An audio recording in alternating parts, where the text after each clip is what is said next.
Համատամտվակավորների դիպում ընդգրկած են բարձունակ կազմություն ունեցող կենդանիները, որոնք շարժվում են կեղծ ոտիկների և մտվակների օգնությամբ։ Դիպը բաժանվում է երկու տեսակի՝ արմատոտանիներ և մտվակավորներ։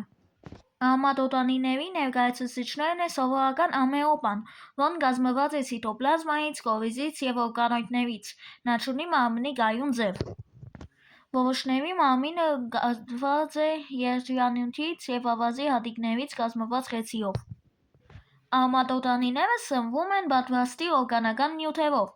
Մտվակավորներին են պատկանում մի քանի մտվակների միջոցով շարժվող նախակենդանիները։ Նրանք ունեն մարմնի կայուն ձև։ Նրանք բաժանվում են բուսական և կենդանական մտվակավորների։